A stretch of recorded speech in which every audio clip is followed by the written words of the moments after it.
I found out. Not the way you think. Not from a confession. Not from a fight. Not even from a rumor. I found out because of a bank alert at 2:17 a.m. And in that 1 second, everything I believed about my family collapsed. If you've ever trusted someone blindly, stay with me. 4 or 5 years, I was a responsible one. The dependable son. The brother who made it abroad.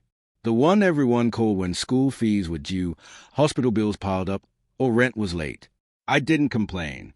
When I moved to the UK at 24, I promised my mother something. I'll take care of everyone. And I meant it. Every month, without fail, I sent money home. For my younger brother's university tuition. For my sister's business startup. For renovations on the family house. They sent me photos. Fresh paint. New tiles. A signboard outside my sister's shop. I felt proud. Even from thousands of miles away, I felt like I was building something that mattered. Then one night, I couldn't sleep. I randomly opened my banking app. That's when I saw it. A transfer. Not from me. From my account. To a name I didn't recognize. The amount? £8,500. My hands went cold. I thought it was fraud. I froze the account immediately and called the bank. They confirmed the transfer wasn't hacked. It was authorized with my login, but I hadn't logged in. That's when something strange hit me. Only one other person had my details. My younger brother. 3 years ago, I gave him temporary access to help monitor transfers for school payments. He said it would be easier than asking me every time. I trusted him. I called him immediately. No answer. I called again. He picked up on the 4th try. He sounded sleepy. I didn't accuse him. I simply asked, "Did you move money from my account?" Silence. Then he laughed. A nervous, forced laugh. Why would I do that? My stomach tightened. I told him the amount. Another silence. Then he said something that didn't make sense. "Ah, that one. I was going to tell you." Going to tell me? My voice changed. "What do you mean you were going to tell me?" He started explaining too fast. Something about an investment opportunity. Something about doubling the money. Something about helping the family long term. But he never asked me. He never told me. He just took it. I felt heat rising in my chest. "You stole from me." He got defensive immediately. "Stole? After everything you've done, you think I would steal from you?" Yes, that was exactly what I was thinking. But I didn't say it. Instead, I asked the only question that mattered. "Where's the money now?" And that's when everything shifted. He hesitated. Then he said, "It's gone." Gone. Just like that. £8,500. Months of overtime shifts. Missed holidays. Skipped trips. Exhausting double schedules. Gone. Because he believed a friend who promised fast returns.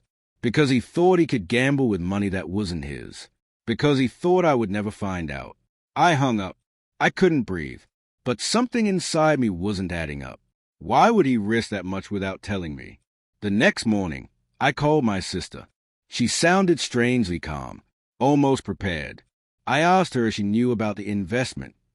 She didn't deny it. Instead, she said, "We all agreed it was a good idea." We. My chest tightened again. "What do you mean we?" She sighed. "You send money, but you're not here. You don't understand how hard things are. We thought if it worked, we wouldn't need to depend on you anymore." That sentence cut deeper than the money. Depend on me? I thought I was helping, providing, supporting. But in their eyes, I was just a resource, a monthly transaction, a distant ATM machine. That's when I asked about the house renovation, the business photos, the tuition receipts. Her silence was louder than anything she could have said. The renovation was only half done. The business never really launched. And my brother? He had dropped out a year ago. They staged everything. The pictures, the progress, the gratitude messages, all staged, to keep the money flowing. I didn't yell. I didn't scream. I just listened. And in that moment, something inside me broke quietly. Not anger, not rage. Clarity. I realized something painful. I wasn't supporting a family. I was funding a lifestyle, and they knew I would never question it. Because guilt is powerful. Because family is powerful. Because I love them. That evening, my mother called. I expected denial, but she said something that shocked me even more. I knew. 3 words. She knew. She knew about the withdrawals. She knew about the fake updates. She knew about the failed investment. And she said nothing. Why? Because you are strong, she said. You can handle it. I almost laughed.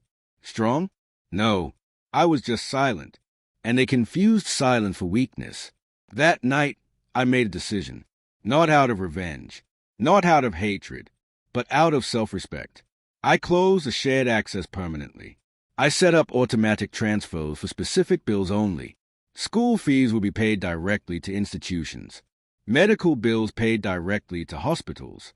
No more lump sums. No more blind trust. Then I sent one final message to the family group chat. I love you, but love without boundaries is self-destruction. From now on, accountability comes first. The reactions were explosive. Accusations, emotional blackmail, claims that I had changed. Maybe I had, but here's what they didn't expect. 6 months later, things improved. My brother got a job. My sister actually launched her business properly.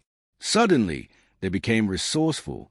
When the free flow stopped, responsibility started. And the relationship, strangely, it became healthier. Because respect replaced assumption. Trust rebuilt slowly, this time with transparency. I found out something that night. Not just about them. About myself. I learned that providing does not equal enabling. I learned that sacrifice without structure invites abuse. And most importantly, I learned that love must have limits. If you've ever felt used, if you've ever given more than you received, if you've ever been afraid to confront family because you didn't want to break the peace, maybe the peace was already broken. Sometimes, finding out hurts, but not finding out costs you more. So tell me honestly, would you have handled it differently? Would you cut them off completely? Or would you do exactly what I did? Let me know in the comments. And if this story felt real to you, subscribe. Because sometimes the truth we avoid is the one that sets us free.